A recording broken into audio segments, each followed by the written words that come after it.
What's happening, fellas? Hey, my media guy just printed this off today, and much to my dismay, 83% of the people watching the channel are not subscribed, only 16.7. And we also got over a dozen emails from subscribers saying they were magically unsubscribed from the channel. So we're not sure how that's happening, but do me a favor, just check and see if you are subscribed. It's a button right down there. Just hit the subscribe button. It's very easy to do. You don't have to fill anything out. Just hit the button. Maybe you hit it inadvertently with your finger and unsubscribe, but it helps us grow the channel.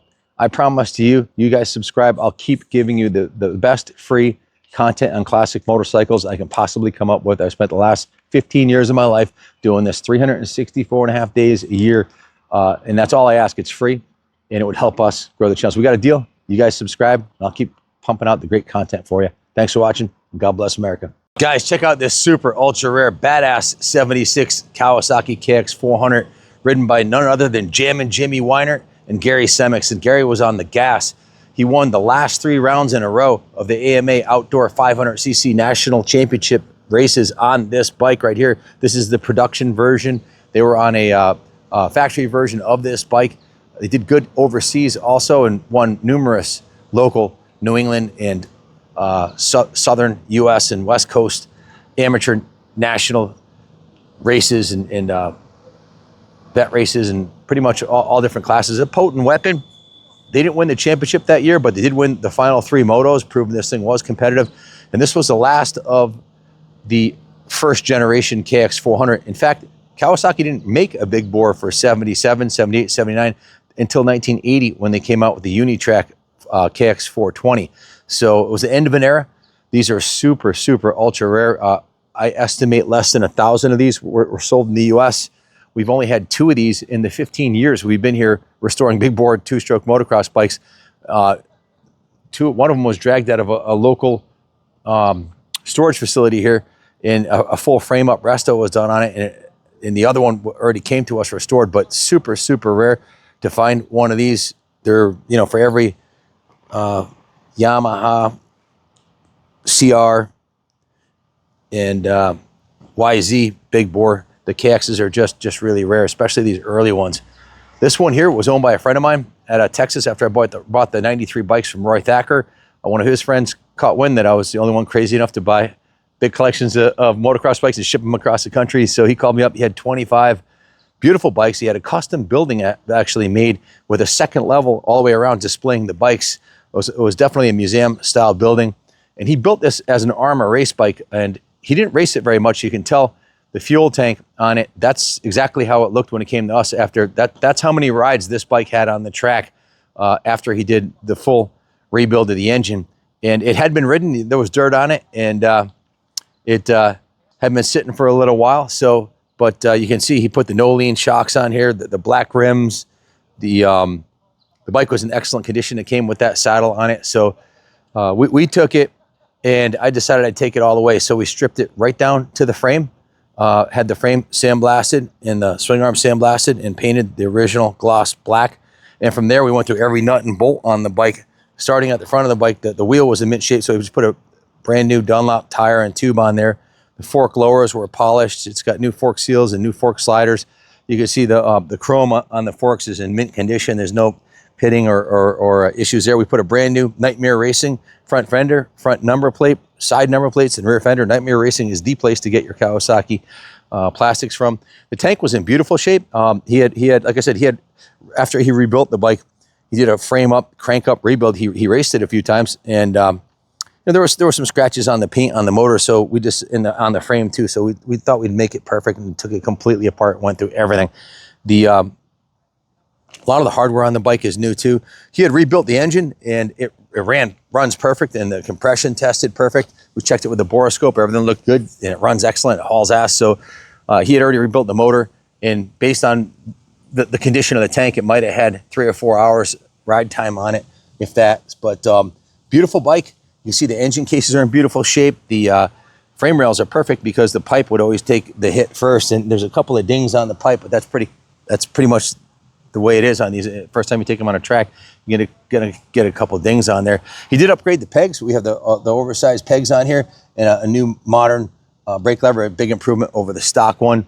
The bars are new Renthal bars. We put a new Renthal bars, new Kawasaki crossbar pad, new Motion Pro throttle, new ODI grips, new MSR quick adjust levers and perches, which are a big upgrade over the stock ones, new cables. Of course, he had repainted the tank. This is his seat cover it came to us with. It was in decent shape, so we left it on there. He had redone the foam already. It's good.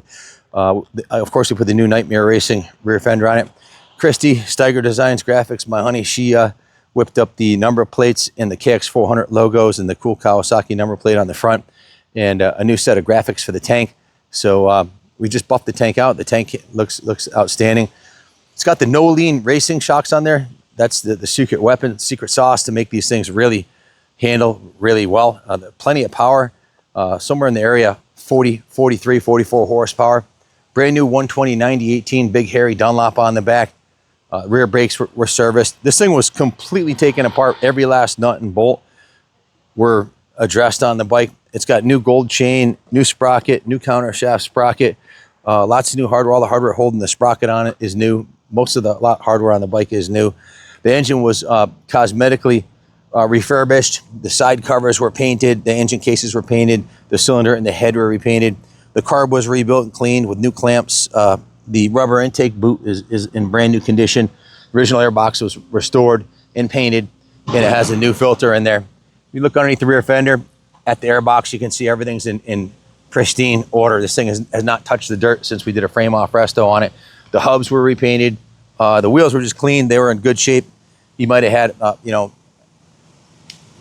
or 5 hours ride time on the wheel set. So 401cc big bore 2-stroke. It wheelies on command and every gear.